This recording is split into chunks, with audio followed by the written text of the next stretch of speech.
जब किसी महापुरुष की ऊंचाई का भगवान चयन करते हैं तो पग पग पर कष्ट के जाल बिछा देते हैं। देखो, असली प्रेम का मतलब होता है जिससे हम प्रेम करते हैं, सिर्फ प्रेम करते हैं, कोई स्वार्थ का संबंध नहीं, कोई लेन देन वाला व्यापार नहीं, हृदय से जीवन समर्पित करके हम उनको प्रेम करते हैं। ऐसा कोई नहीं मिला। आपने ही कृपा दृष्टि करके मेरे हृदय में ये दृढ़ता दी है कि कुछ भी हो जाए मैं आपको नहीं छोड़ सकता। चाहे जितना कष्ट हो, परिस्थिति हो, मैं आपको नहीं छोड़ सकता। अब आपको सही बताएं, जब आप ऐसा सोच लेंगे तो हर कष्ट में प्रभु आपको नहीं छोड़ सकते। वैसे चाहे ध्यान ना लगे, जब ज्यादा कष्ट है तो छाए रहते हैं, दिमाग में छाया रहता है नाम, पद की कृपालुता बरसती रहती है। बाहर से शरीर पीड़ा युक्त है, अंदर से हृदय में आनंद है। मैं आपसे कह रहा हूं प्रभु कि मेरे अभिमान की बात है कि मेरी आशा केवल आप में लग गई है। ये मेरे अभिमान का विषय है कि अब आशा केवल आपसे, आशा एक राम जी से, दूजी आशा तोड़ दे, नाता एक राम जी से, दूजा नाता छोड़ दे।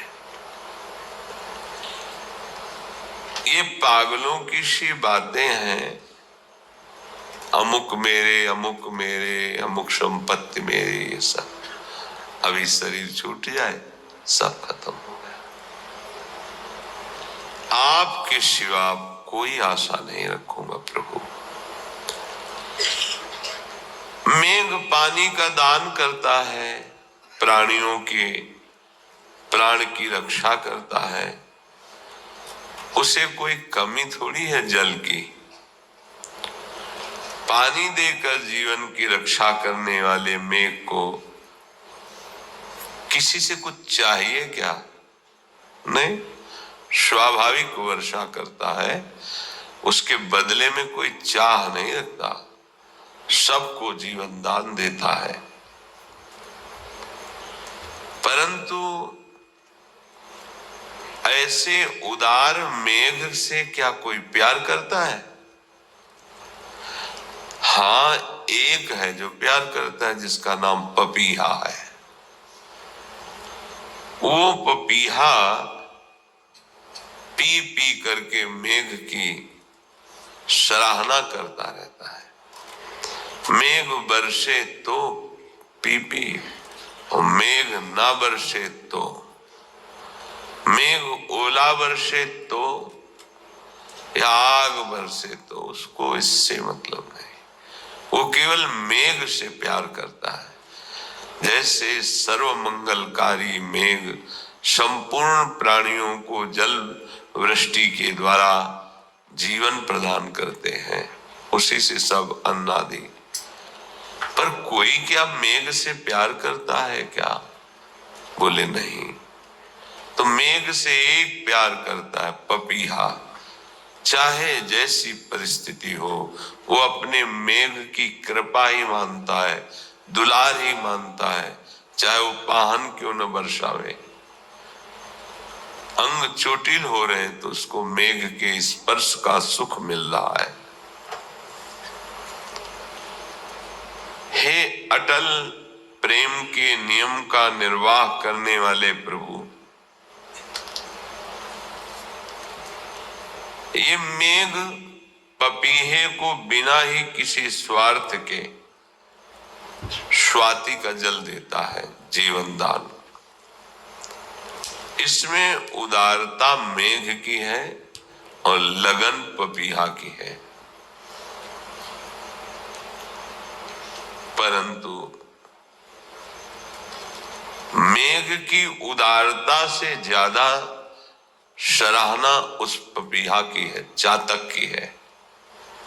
जो केवल मेघ से प्रेम करता है और हर कष्ट सहता है। ठीक ऐसे ही भगवान तो सब पर कृपा की वर्षा कर रहे हैं मेघ की तरह, पर कोई पपीहा की तरह बड़ा भाग्यशाली भगवान से प्रेम करता है। भगवान उसमें दिव्यता लाते हैं तो बड़ाई भगत की होती है। बड़े कृपालु छुप के बरसते हैं, कोई जान न पावे, करें करावें आप सब जने बड़ाई दे। ऐसा आपका स्वभाव हमने देखा। गोस्वामी जी कह रहे हैं, पवित्र और पुष्ट करने वाले जल को मछली से लेश मात्र भी लाभ नहीं है।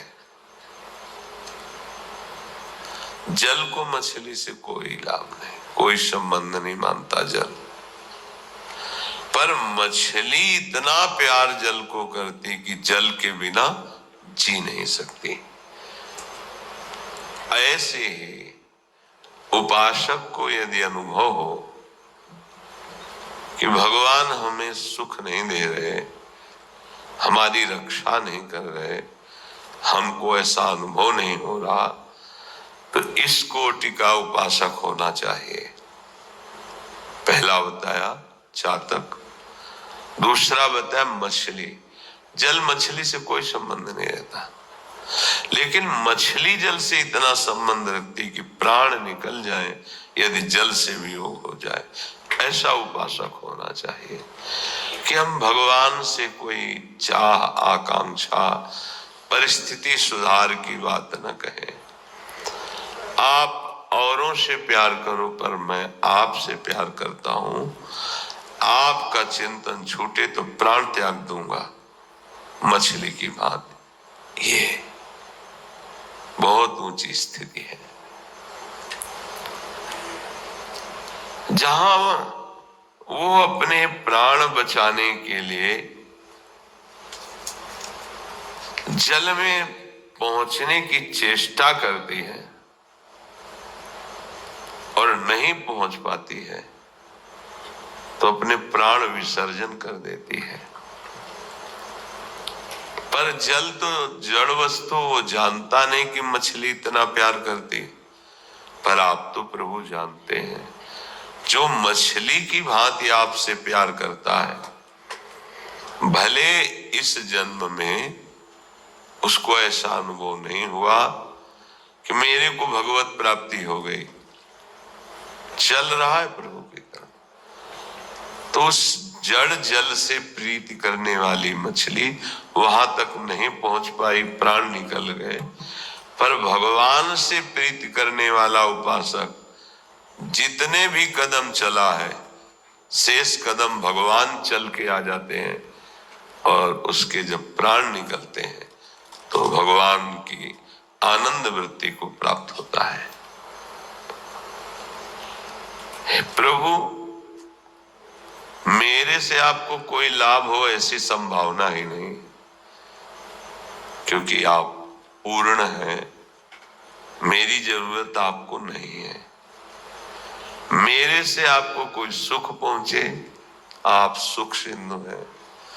मैं आपको कहीं रिझा पाऊं ऐसे एक भी गुण नहीं है। भी बहुत, ये भगवत प्राप्ति का सहज स्वरूप है। दृढ़ आश्रय, दृढ़ भरोसा। परंतु जब हमने ठान लिया है कि हम केवल आपका ही नाम जप करेंगे, आपके ही आश्रित हैं, तो मुझे लगता है अब आप रुक नहीं पाओगे। आपका स्वभाव ऐसा है, आप मेरी तरफ खींचे चले आओगे और मुझे गले लगाओगे, पक्का। गोस्वामी जी कहते, मैं आपके स्वभाव को जानता हूं, आपकी बलैया लेता हूं, आपके स्वभाव की। बड़ा सहारा मुझे मिल गया, बहुत सुंदर सहारा मिल गया है।